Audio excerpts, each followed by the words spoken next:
Doctor APJ Abdul Kalam की प्रेरणादायक जीवन यात्रा। क्या आपने कभी सोचा है कि एक साधारण मछुआरे का बेटा भारत का मिसाइल मैन कैसे बना? कैसे एक गरीब परिवार में जन्मा लड़का जिसने बचपन में अखबार बांटे देश का राष्ट्रपति बना? क्या वो सिर्फ किस्मत थी या कुछ और? डॉक्टर एपीजे अब्दुल कलाम की कहानी क्या हमें सिर्फ विज्ञान और मिसाइलों तक सीमित रखती है, या फिर इसमें जीवन के ऐसे सबक छिपे हैं जिन्हें हम सभी को सीखना चाहिए? आइए जानते हैं इस महान व्यक्ति की अद्वितीय जीवन यात्रा की कहानी, जो आपको प्रेरित कर देगी और आपकी सोच बदल देगी। प्रारंभिक जीवन और संघर्ष। 15 अक्टूबर 1931 को तमिलनाडु के छोटे से द्वीप रामेश्वरम में जन्मे अब्दुल कलाम का बचपन बेहद साधारण और संघर्षों से भरा था। उनके पिता जैनुलाब्दीन एक नाविक थे और मां अशियम्मा गृहिणी। कलाम के परिवार की आर्थिक स्थिति अच्छी नहीं थी, लेकिन उनके घर में संस्कार, अनुशासन और मेहनत का महत्व बहुत अधिक था। कलाम का बचपन साधारण जरूर था, लेकिन उनके सपने कभी साधारण नहीं थे। उन्होंने छोटी उम्र में ही ठान लिया था कि वे कुछ बड़ा करेंगे। स्कूल के दिनों में पढ़ाई के प्रति उनका समर्पण और असाधारण जिज्ञासा देखकर शिक्षक भी हैरान हो जाते थे, लेकिन आर्थिक तंगी के कारण उन्हें अखबार बांटकर अपनी पढ़ाई का खर्च निकालना पड़ता था। क्या कभी आपने सोचा है कि आर्थिक कठिनाइयों के बावजूद कोई कैसे अपने सपनों को जिंदा रख सकता है? कलाम की इसी जिद ने उनके भविष्य की नींव रखी। शिक्षा की ओर पहला कदम। स्कूल के दिनों में ही कलाम को विज्ञान और गणित में खास रुचि थी। हाई स्कूल की पढ़ाई पूरी करने के बाद उन्होंने तिरुचिरापल्ली के सेंट जोसेफ कॉलेज में दाखिला लिया, लेकिन यहाँ उनका सामना एक कठिनाई से हुआ। विज्ञान की पढ़ाई करते हुए उन्हें एहसास हुआ कि उनके परिवार के पास इतनी वित्तीय क्षमता नहीं थी कि वे उनकी पढ़ाई के खर्च को पूरा कर सकें। लेकिन क्या वे रुके? बिल्कुल नहीं। कलाम के अंदर जो ज्वलंत इच्छा थी, उसने उन्हें आगे बढ़ाया। इसके बाद उन्होंने एरोनॉटिकल इंजीनियरिंग में दाखिला लिया और मद्रास इंस्टीट्यूट ऑफ टेक्नोलॉजी से अपनी डिग्री पूरी की। यहीं से उनकी विज्ञान की दुनिया में यात्रा शुरू हुई। लेकिन क्या विज्ञान की इस यात्रा में केवल पढ़ाई और कड़ी मेहनत ही थी, या फिर कुछ और जिसने कलाम को दुनिया का मिसाइल मैन बना दिया? आइए जानते हैं अगले सेगमेंट में। वैज्ञानिक जीवन और आईएसआरओ की यात्रा। डिग्री पूरी करने के बाद अब्दुल कलाम ने भारतीय रक्षा अनुसंधान एवं विकास संगठन DRDO में काम करना शुरू किया। यहाँ उनका मुख्य काम देश की सुरक्षा को मजबूत करने के लिए मिसाइलों के विकास से जुड़ा था। लेकिन कलाम की असली सफलता तब आई जब वे भारतीय अंतरिक्ष अनुसंधान संगठन ISRO से जुड़े। ISRO में काम करते हुए कलाम ने देश के पहले स्वदेशी सैटेलाइट लॉन्च व्हीकल SLV-3 के विकास में महत्वपूर्ण भूमिका निभाई।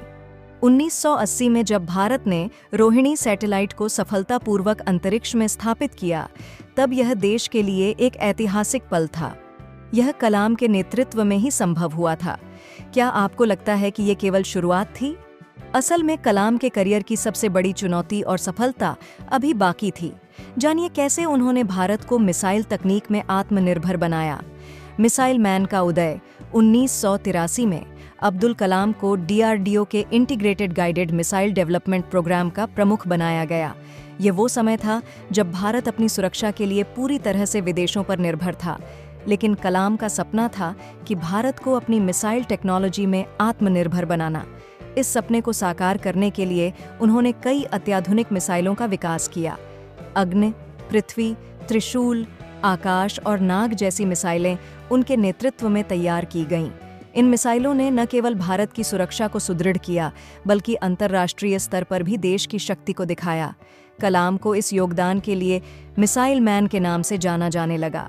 लेकिन क्या आप जानते हैं कि इस महान वैज्ञानिक की यात्रा यहीं समाप्त नहीं हुई? कैसे एक वैज्ञानिक भारत का राष्ट्रपति बना, जानिए अगले भाग में। राष्ट्रपति पद की यात्रा। वैज्ञानिक से राष्ट्रपति बनने की कलाम की यात्रा और भी प्रेरणादायक है। 2002 में उन्हें भारतीय जनता पार्टी और कांग्रेस दोनों पार्टियों के समर्थन से भारत का 11वां राष्ट्रपति चुना गया। उनके राष्ट्रपति बनने पर पूरे देश में खुशी की लहर दौड़ गई। राष्ट्रपति पद पर रहते हुए कलाम ने देश की जनता से जुड़ने का एक अनोखा तरीका निकाला। वे बच्चों और युवाओं से खास तौर पर जुड़े क्योंकि वे मानते थे कि देश का भविष्य इन युवा हाथों में है। उनका एक सपना था 2020 तक भारत को एक विकसित राष्ट्र बनाना।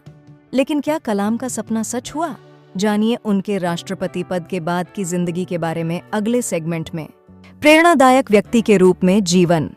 राष्ट्रपति पद छोड़ने के बाद भी कलाम का जीवन प्रेरणा देने वाला रहा।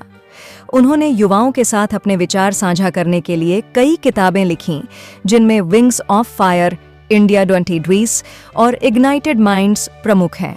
कलाम के विचार और उनके भाषण आज भी युवाओं के लिए प्रेरणा स्रोत हैं।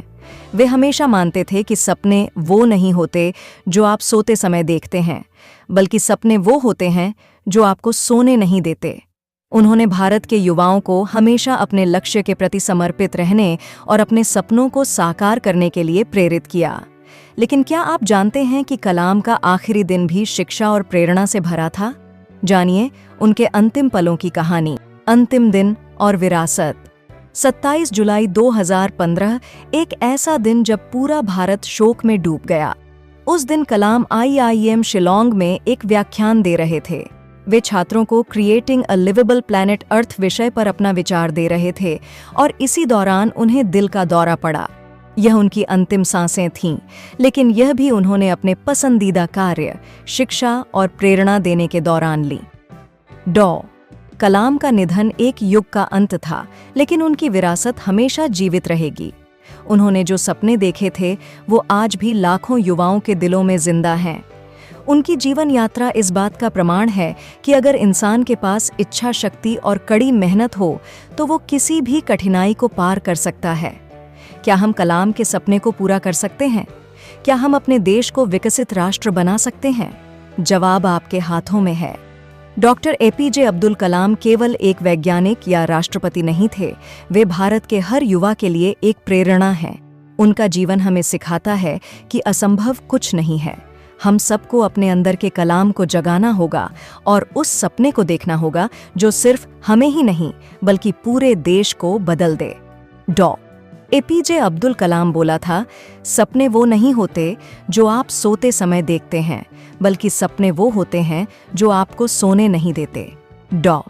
APJ अब्दुल कलाम की प्रेरणादायक जीवन यात्रा को समझने के लिए इसे अपने दोस्तों के साथ शेयर करें और कमेंट्स में लिखें कि कलाम से आपने क्या सीखा। इस वीडियो को लाइक करें और चैनल को सब्सक्राइब करें।